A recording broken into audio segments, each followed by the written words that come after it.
Buonasera e bentrovati all'edizione del nostro telegiornale. I fatti del Friuli occidentale in primo piano. In apertura i numeri di oggi per quanto riguarda il coronavirus. Scende il rapporto di positività tra i nuovi contagi e i tamponi effettuati. Oggi in Friuli Venezia Giulia su 7.714 test molecolari sono stati rilevati 586 nuovi contagi, ai quali si aggiungono 61 casi già risultati positivi al tampone antigenico nei giorni scorsi e confermati da quello molecolare, con una percentuale di positività dell'8,39%, mentre il dato di ieri si era testato a quota 14,49%. Sono inoltre 2016 i test rapidi antigenici realizzati e in cui sono stati rilevati 168 nuovi casi, pari all'8,33%.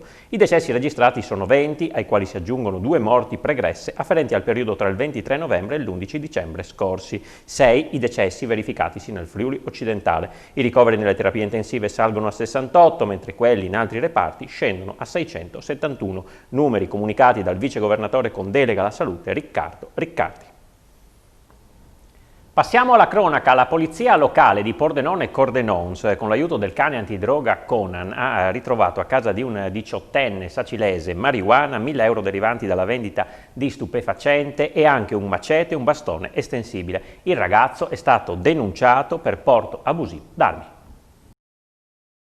Gestiva un traffico di marijuana da casa. Un giovane di Sacile è stato denunciato per spaccio di stupefacenti e porto abusivo di armi. È stata la polizia locale di Pordenone Cordenons, nel mese di dicembre, a individuare il ragazzo e a trovare nella sua abitazione la droga e i proventi del traffico. Tutto è cominciato a novembre, quando gli agenti della polizia locale pordenonese avevano fermato in un parco cittadino 2 diciottenni, uno dei quali, poi segnalato come assuntore, era in possesso di alcuni grammi di marijuana. All'altro giovane non era stato rinvenuto nulla, ma il suo modo di comportarsi aveva destato i sospetti degli agenti. Così, al termine di un'indagine, è scattata la perquisizione della sua abitazione a Sacile. Sotto il coordinamento del PM Carmelo Barbaro, gli agenti della polizia locale di Pordenone Cordenons, assieme a quelli della polizia locale di Sacile e al cane antidroga Conan dell'unità cinofila di San Michele a Tagliamento, hanno rinvenuto diverse dosi di marijuana, oltre 1.000 euro probabilmente derivanti dallo spaccio, bilancini di precisione, barattoli e buste sottovuoto con residui di sostanze illegali. Oltre a ciò sono stati trovati anche un macete e un bastone estensibile in metallo, simile a quelli in uso alle forze dell'ordine. Tutto il materiale è stato posto sotto sequestro. Lo spaccio effettuato da persone di giovane età è un fenomeno preoccupante, commenta l'assessore alla sicurezza di Pordenone Emanuele Loperfido, che cercheremo di contrastare e debellare, promuovendo modelli positivi e potenziando attività di presenza formativa tra i giovani e nelle scuole da un lato e aumentando il monitoraggio del territorio dall'altro.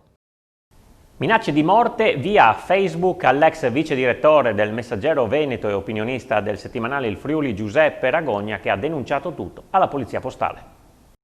Giuseppe Ragogna, ex direttore del Messaggero Veneto e opinionista del settimanale Il Friuli, dove tiene una rubrica, ha presentato oggi alla polizia postale di Pordenone una querela per minacce di morte. Nei giorni scorsi il giornalista aveva trovato sotto un suo post in un gruppo pordenonese su Facebook, che accostava l'assalto al congresso americano e l'irruzione di un gruppetto di Casa Pound in consiglio regionale, un messaggio davvero inquietante. Ragogna non è nuovo a messaggi offensivi. Negli ultimi 2 anni, spiega, sono stato bersaglio di questo tipo di commenti in più di un'occasione per il mio impegno di volontario nell'aiutare gli immigrati che si trovano in Friuli e avevo già presentato 2 querele per azioni di diffamazione nei miei confronti, ma il nuovo messaggio è minaccioso, intimidatorio e offensivo, e questa volta con toni ancora più aggressivi. Ora basta, non è pensabile, continua il giornalista sul proprio profilo Facebook, che tutto scorra sempre sotto traccia, secondando la deriva di odio. Reagire attraverso le leggi di tutela è un'azione per ribadire il diritto e la dignità di esprimere opinioni e pensieri, conclude, magari anche scomodi e controcorrente, senza essere offesi o minacciati.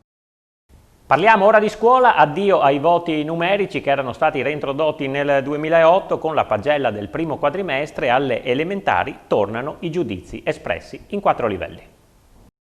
Addio ai voti numerici alle elementari, forse definitivamente. Nelle pagelle di gennaio, genitori e alunni della primaria non troveranno un bel 10 o un poco incoraggiante 5, ma le nuove definizioni previste dal decreto scuola, su 4 livelli: avanzato, intermedio, base, in via di prima acquisizione. Io la ritengo una novità assolutamente positiva, opportuna, che va nella direzione corretta, diciamo così, per una valutazione proprio a partire dalla scuola primaria, dove insomma certificare con un segno numerico il 6 piuttosto che l'8 o il 10 o addirittura anche il 5, ecco, questa nuova modalità consente invece di essere più attenti allo sviluppo, al processo dell'apprendimento del bambino. Servirà, diciamo così, del tempo per progettare meglio tutto il percorso e anche per spiegarlo naturalmente alle famiglie, che comunque devono, anche se si sentiranno all'inizio un po' spiazzate, diciamo, perché magari la decodifica del voto è più immediata, ma sicuramente è una decisione che va nell'interesse del bambino e della scuola. Da sempre si discute su quale sia il metodo valutativo migliore. I numeri, dopo essere stati sostituiti dai giudizi, fecero ritorno in classe nel 2008 con la riforma Gelmini. Il grande dibattito pedagogico che c'è, diciamo così, sullo sfondo di questa questione spinge la scuola e l'educazione verso, diciamo così, acquisizione di competenze e anche la certificazione delle competenze, e questo può partire sicuramente anche dalla scuola di base per salire poi successivamente a tutti gli altri ordini di scuola. A Porcia è stato riattivato il Sirio Red che monitora le infrazioni stradali all'incrocio sulla statale 13. Nelle immagini della Polizia Municipale sono state immortalate le infrazioni più folli. Il Sirio Red si è riacceso a Porcia. Al mega incrocio con Viale Grigoletti e Via Zuccolo sulla statale, le telecamere sono pronte a immortalare i furbetti del rosso. Dopo alcuni anni di sospensione, gli automobilisti indisciplinati non la passeranno più liscia.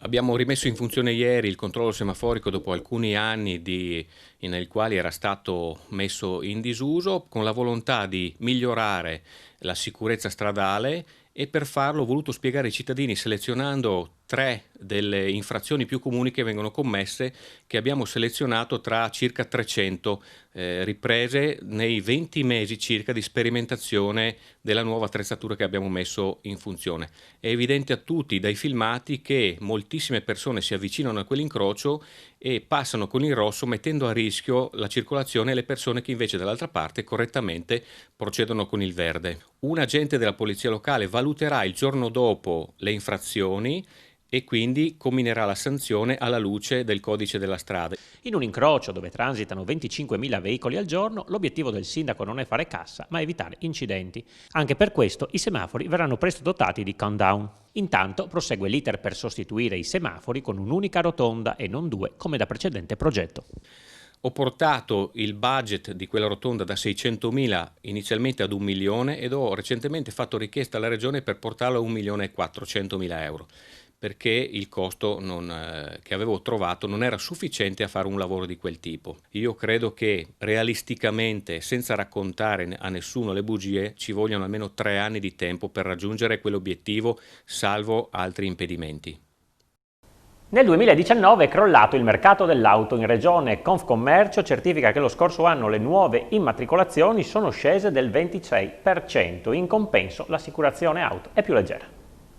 Nell'anno del Covid il mercato dell'auto in Friuli Venezia Giulia è crollato. Nel 2019 le immatricolazioni sono scese di quasi 9.000 unità, pari a un meno 25,8% rispetto ai 12 mesi precedenti. A certificarlo è uno studio di Confcommercio. Dopo una ripresa tra fine estate e inizio autunno, con la campagna rottamazione, il calo di vendite è stato pesante. Nel complesso le nuove immatricolazioni sono passate da 33.729 a 25.033. Il Covid si è inserito accentuando la retromarcia che già si era manifestata nel 2018. Per quanto riguarda i territori, il calo è stato più vistoso a Pordenone, meno 27,9%, seguita da Udine, meno 26,2%, Trieste, meno 23,3% e Gorizia, meno 22,3%. Cresce però il mercato delle nuove tecnologie. L'ibrido vede un più 455% nel plug-in e un più 126,6% nel tradizionale, mentre l'elettrico è salito del 225%. Numeri importanti sottolinea Giorgio Sina, capogruppo regionale di Confcommercio Auto, Moto e Ricambi, che fanno sperare in un ulteriore incremento nel corso del 2021, ma credo che serviranno ancora alcuni anni perché l'elettrico possa incidere, aggiunge. Per il futuro Confcommercio auspica che con la reintroduzione degli incentivi l'inizio del 2021 possa segnare il ritorno a un lavoro almeno normale. Buone notizie invece sul fronte dell'RC Auto. L'osservatorio di Facile.it spiega che il lockdown ha limitato gli incidenti stradali in regione e per questo i premi assicurativi in Friuli Venezia Giulia sono calati a dicembre del 11,78% rispetto a fine 2018. I più fortunati sono gli automobilisti di Trieste, che hanno pagato in media quasi il 20% in meno. Quelli di Udine hanno avuto uno sconto del 12,61%, mentre quelli di Pordenone si sono dovuti accontentare di un meno 9,83%. Più sfortunati i goriziani, che hanno visto salire le tariffe del 3,31%.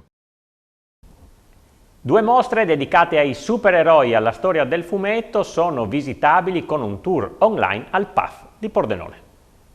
Pronti a incontrare Spider-Man, Batman, Capitan America e altri grandi supereroi Marvel e DC Comics? Sul sito web del Palazzo del Fumetto di Pordenone, grandi e piccoli possono immergersi in un meraviglioso tour virtuale dentro i disegni originali dei più famosi fumettisti del mondo. Disponibile online anche l'esposizione di Milton Caniff, uno dei padri del fumetto moderno. Sono due mostre importantissime con autori di calibro mondiale. Partiamo da Milton Caniff, che è già iniziata alla fine dell'anno scorso.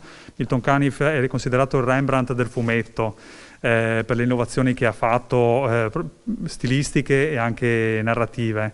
Ha ispirato autori come Ugo Pratt o Alex Stott, ma tanti altri. E abbiamo 61 tavole esposte che sono appunto fruibili tramite il digitale. L'altra mostra, lo vedete qua dietro, parliamo di supereroi, Masters of DC and Marvel, le due grandissime case editrici americane. Poniamo oltre 100 opere originali di oltre una decina di grandi autori. Sono due mostre che il PAF ha voluto assolutamente fare nonostante le prescrizioni anti-Covid, e sono fruibili ovviamente in digitale, in alta definizione, con delle esperienze veramente interessanti. Le mostre sono visitabili su www.paf.it con immagini panoramiche a 360 gradi.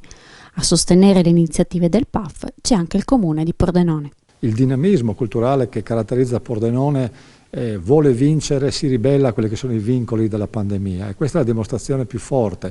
La cultura non si ferma, come un fenomeno carsico riemerge, anche se qualche virus la vuole bloccare, compattare. Noi siamo la dimostrazione che invece si riesce comunque a garantire offerta culturale, anche se virtuale e non dal vivo. Una volta che il virus sarà una cosa dimenticata, il PAF brulicherà di gente. Per questa sera è tutto, dopo di noi lo scrigno condotto da Daniele Paroni. L'appuntamento con il telegiornale di Pordenone ritorna domani alle 20:45. Grazie per essere stati con noi, buona serata.